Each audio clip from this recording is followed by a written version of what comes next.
Hi everyone, welcome to our latest video interview, and today I'm joined by Rob Partridge, who's joins us from Synergy Finance. Hi Rob, how are you doing? Very well. How are you, George? Yeah, very good, thank you. Great. And the reason we've got Rob on today is Rob's worked with loads of our customers for a number of years in helping them finance the IT and business software solutions that we offer, normally through a lease arrangement. And there's a bit of finance out there at the moment, or a scheme that's out there at the moment that I wanted to talk to you all about and to learn a little bit more about, because it is something that can be used with IT investments and software investments. So Rob, the scheme we're going to talk about today is a recovery loan scheme. So could you give us just a bit of a high-level introduction to what it's all about, and in particular how it relates to the CBILS loans that we heard a lot about last year and earlier on in the COVID sort of disruption? Yeah, sure. Okay, great. So yeah, as most people have experienced or come across, we had the bounce back loans, which was the little loans that you could get from your bank directly online or through them, and they were up to 50k. And then beyond the 50k loan, you could get what's called a CBILS loan, which was the Coronavirus Business Interruption Loan Scheme, and that could go up to many millions. And so lots of businesses got hold of them. So those both schemes ended on the 31st of March, and it has been replaced with what's called the Recovery Loan Scheme. So the government have backed this. So the slight differences between them are that the CBILS and the bounce back loans had this sort of initial 12 months interest-free period that everyone could experience, whereas a recovery loan scheme doesn't have that, yet it still has a guarantee backed by the government by up to 80%.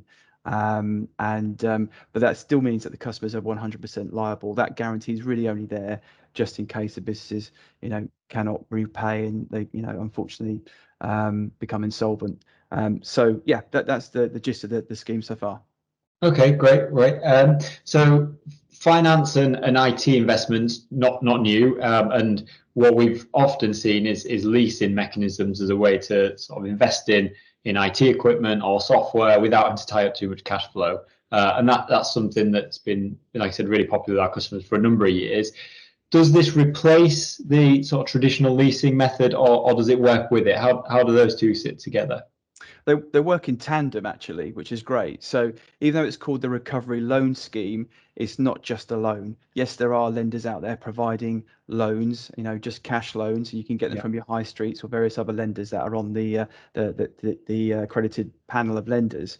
But there are lenders on there who specialise in asset finance and invoice finance, and they're using the scheme, the 80% guarantee, and the scheme in the background to offer products such as leasing and lease purchases.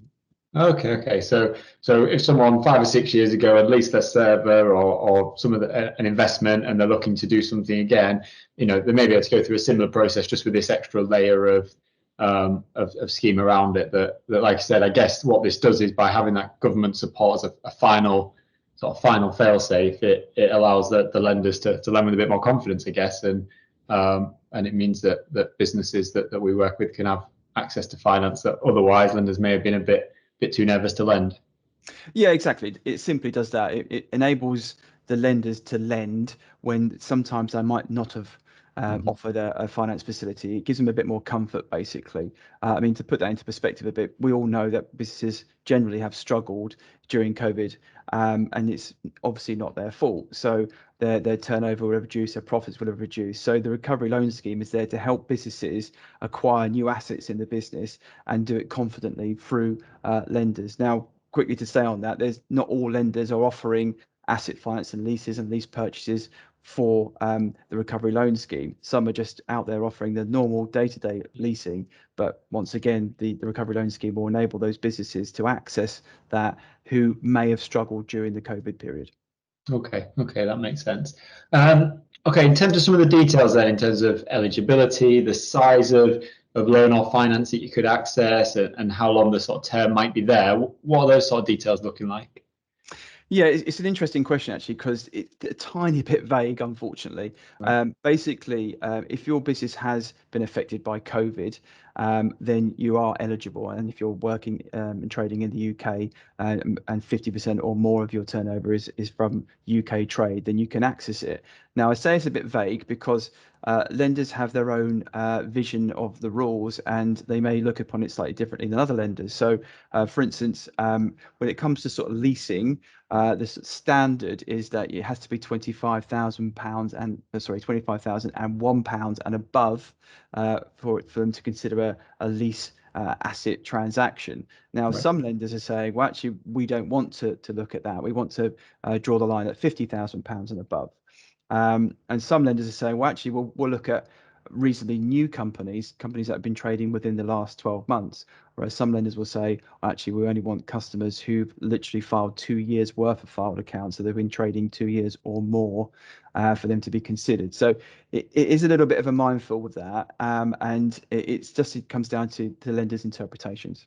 Okay, right. Okay, so really it'll depend as you go through that process and identifying lenders, then that those details might iron themselves out. Yes. Something we've spoken about quite a bit over the last sort of 2 months, and we've done a few videos on, is the super deduction tax scheme. So for those who don't know, this was brought in at the start of the new tax year in April by the government as a way to incentivize businesses to start investing. And what it did is essentially gave them a 130% tax break on anything that was qualifying expenditure. And what we've seen is a lot of IT investment and business software investment can qualify for this, down to the nature of what they're buying. When it gets to paying for it, and when we talk about schemes like this and finance, does that have any implications on if a business may or may not be able to benefit from the tax boost? So they can use the scheme no matter what. So if the customer is going to buy an asset for the business, and the asset, the spectrum of the asset is quite broad, it can be a bit of machinery, it can be right up to IT and software.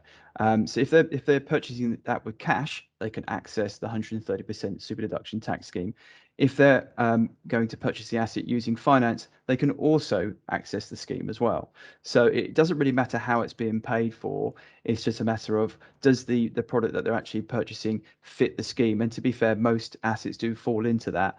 There may be some sort of grey areas when it comes to services and so forth, but I would suggest that most assets do, and most companies can take advantage of that. And I think to give maybe a brief overlook of what that scheme looks like and how it actually affects the business. So, for instance, let's say for round figures, they were investing £100,000 in some IT solution. Then you would times £100,000 by 130%, which gives you £130,000. And then most businesses' corporation tax rate is about 19%. 19% of £130,000 is roughly £25,000 tax saving. Now, that tax saving will be realised in year one rather than it being spread over the term of the finance agreement or spread over the life cycle of what they're purchasing. So it's a really good incentive to drive businesses to act now, purchase now, invest in their businesses now, so we can not only drive their business but drive the whole UK economy. Okay, yeah, that's great. So, as long as we answer the question, is the asset you're investing in a qualifying asset? Once we've got that nailed down, the method of financing that or paying for that doesn't really cause a problem there. Okay, that's really useful. Finally, then, okay, so if there's businesses or customers watching this video and thinking, right, could this be something that could enable us to invest? What would you suggest they do next? How do they go around accessing this scheme or accessing finance in general? What would you say the next steps are for a business looking to invest? Yeah, well, I think some of the information that is a bit misleading. So, for instance, the British Business Bank are the ones that approve the lenders to offer the recovery loan scheme. And effectively, if you go onto that website, there's about 25-ish lenders on there now. If you were trying to find the information out yourself, it's going to be a minefield. You're going to be getting lost in these people's websites, different information, that kind of thing. If you can find a broker that has access to those lenders who understands it, you'll get a much quicker decision and direction as to where you need to go with your business. So I would certainly say try to come to a broker like ourselves, and we can give you an overview and you can make your decision as to what you want to do. What I would add to that as well is that there are some lenders out there actually who are giving an additional benefit to the recovery loan scheme. So, for instance, we have one particular lender who's saying, well, actually, the first 12 months of the agreement, we're prepared to offer low repayments. So Right. you choose a 3, 6, or even a 12-month period where the repayments are dropped in half, basically, to help businesses recover during that period. So that's a real added benefit to that loan scheme. Now, that's not a rule that the government have brought out or the British Business Bank have stipulated. It's just that particular lender have taken that stance. Yeah. And I think that's a really good option. Okay, great. That's really good.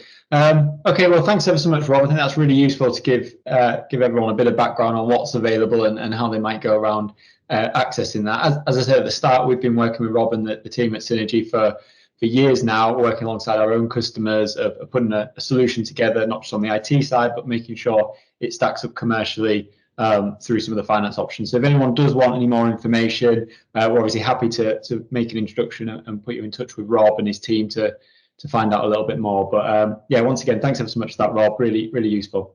No, brilliant. Appreciate it. And always happy to chat to anyone. No worries. Great. Thank you. Thanks, George. All the best.